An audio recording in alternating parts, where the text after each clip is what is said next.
covered a fairly large number of specific things that you can do in the rapier and the dagger. Is that fair? Too many. The right number? Hard to say. Anyway, so we're now going to switch to another format, which is a way that I recommend you practice sometimes. So when you spar, what is the benefit of sparring? Why do you spar? Correctly using these tools. It's, yeah, like under pressure, right? And like it has to work there or it doesn't work. True? What else? Fully non-cooperative partner. That's right.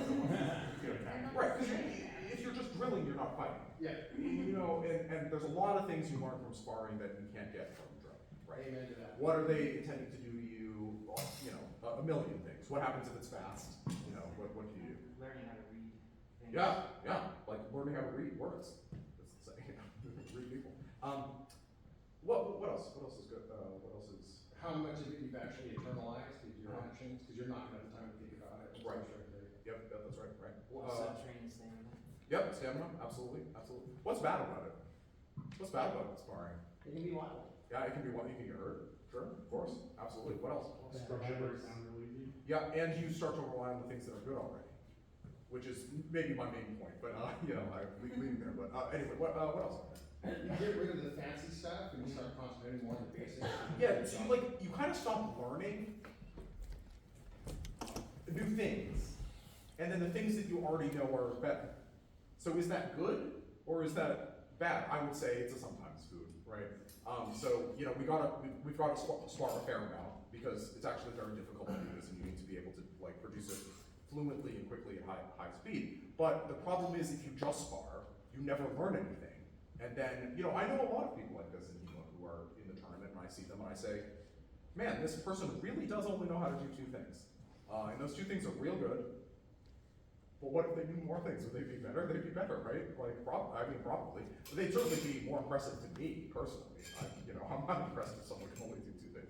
So, there's an in-between ground is what I'm about to try to tell you, is that you can spar, and you can drill, but you can also play. And play is a place where humans are really good at retaining and adding new information, right? There's this, like a training ground, you know, in your childhood, but also then later, where you don't have a ton of stress that's adding to your acquisition of new things, but you do actually get to explore the whole space. So what I'm gonna recommend over the next while is this kind of, it's a slowed down Harry riposte drill that I really like, called the flow drill. And I want to add it to your guys' arsenal when you want it. You know, maybe you want it for a sparring block when you don't want to go quite as hard, or you're tired, or whatever. Maybe you want it when you're working on a specific skill, and you want to focus on that as you're going through something slowly. And maybe you don't, and that's fine. You know, whatever happens after today is cool by me. Okay, so we're going to start with a restriction, and then I also have to tell you how to do this drill at all. And then we're going to start adding new stuff to it throughout the rest of the hour until we get to the place where you can do all the things that you should be able to do with this. So here's how the drill works.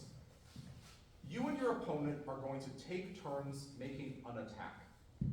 You make an attack, then your opponent parries it. Then when you're finished with your attack, they then get to make an attack. What each of you is trying to do is you're trying to give your opponent, who is also your training partner and student, a good opportunity to parry a blow that is an earnest, meaningful blow. You're also going at 40% speed on your attack. 40% speed is not 0. It's not 12%. It's somewhat quick, but really slowed down to from the fastest that your body can produce. So, for example, if this is my 100%, then this is my 40%. That's not that slow, but it's pretty slow, right?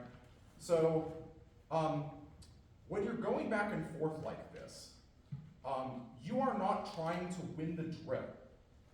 You are trying to keep the drill going as long as you can without lying to your opponent about how good they are. Instead, you want to just challenge them over and over again with the best thing that you have available from that place. Because it really is true that your opponent doesn't know what you can do until you guys practice this out, right? So what this is supposed to be doing is it's supposed to be adding fluency both on the attack and the defense for you to be calculating as you're parrying at a slower speed that, what you're about to do next. So that in the moments when you're actually doing this in sparring or in a tournament, that you're not confused about what the action possibilities are. And I can't tell you how often people go into a tournament, and then they go into a third tournament, and they go into a fourth tournament, and what happens is that their brain just calcifies into fear.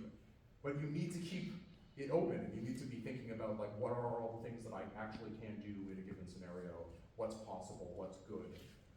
One other comment on this, it is best done with an expert partner if possible. However, you do not always get that, so fair enough. It's better if you do it with someone who's better than you or much worse than you, depending on who's getting trained. But anyway, okay. So I'm gonna do just a second of this with Diego. And in this first element of the drill, nothing is allowed except for simple direct attacks. I have to figure out an opening on Diego, and then I'm gonna attack him. I'm not going to feint, I'm not going to do nothing else. I'm just gonna attack some open opening. Only the thrusts that we had earlier are available. I can thrust to his head very gently, I can thrust outside his sword, inside his sword, all of that I can thrust to an opening. I cannot cut him in the leg, I cannot cut him in the head at all. Okay. So we'll just do this for a second, and then I'll be narrating about it too. So we go into a point, maybe I'm giving an invitation, Diego makes an attack, I'll make my parry, I'll try to attack, good, good, good, good, good, good, good, good, good, good, good, good,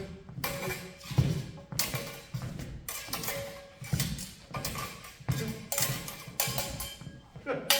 So we just had a very successful rally, and we had a successful rally for two reasons. One is that all of our parries were good, that's great. You don't have to hit, you're not still trying to win, you're just trying to make a thing. But the other thing that was good is that Diego was mostly trying to actually hit me, and I was mostly actually trying to hit him. But we weren't speeding up, and we were keeping the flow of our right. You can go a little slower than that, I think there's probably about 50%, but anyway. Does that make sense? So, square up with a partner, and let's get I some. want to point out one thing. Yeah, please. Notice how they were retreating. Oh, yeah, that's great. It's really easy to kind of get in and forget to move your feet, right? And actually, let's pull that out even a little bit more. So when you attack, please do advance or lunge. And when you defend, please do retreat or recover. Sound good? All right. Yeah, great. Yeah, I know. It was probably what I was going to have to spend the next 15 minutes on.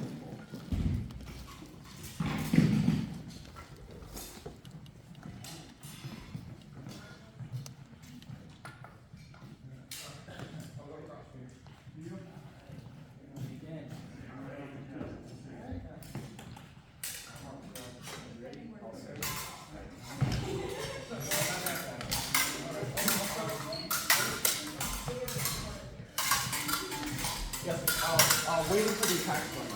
Okay, so try to make it a real 1-2. If you counterattack, it will actually, it's possible, but you need practice. Okay. Here you go.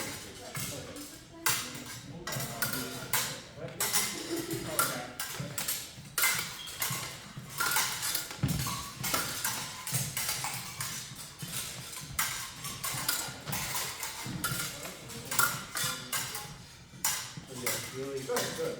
follow through, and know that you're not stepping back, right? So now you gotta give a little ground, otherwise you get stagnant. So I'm gonna attack, so period, and then go forward with your second. And don't just take a left foot, you're gonna get some ground to create some space.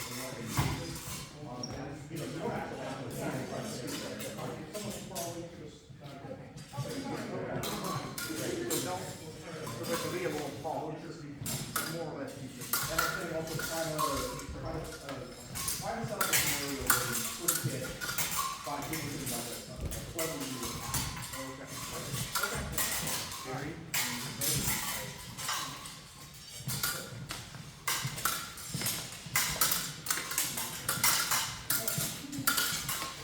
So again, you're not moving, you're just doing this. Forward, back. You got it.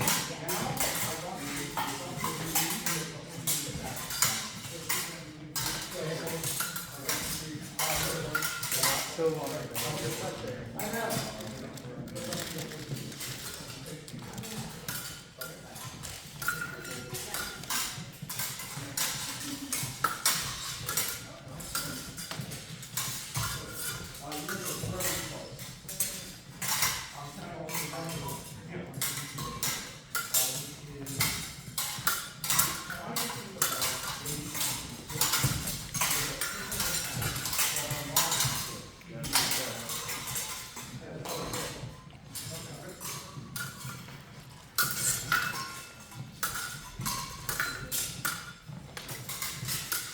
So don't, I would say don't worry about passing, just, simple steps, like, you're right, forward.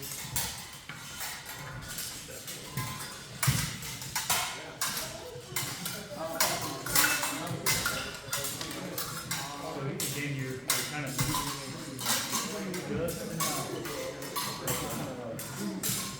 I mean, you got a line, right? That's how you close the distance, and then pull back. Line, pull back, and step back.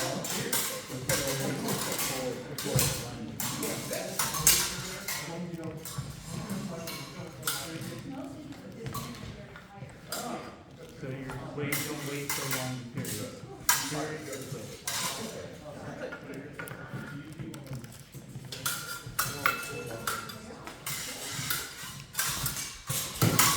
Good, boss. Take a walk. This is basically smart, it's like 60%. Yeah, you got it, it's just the right mentality.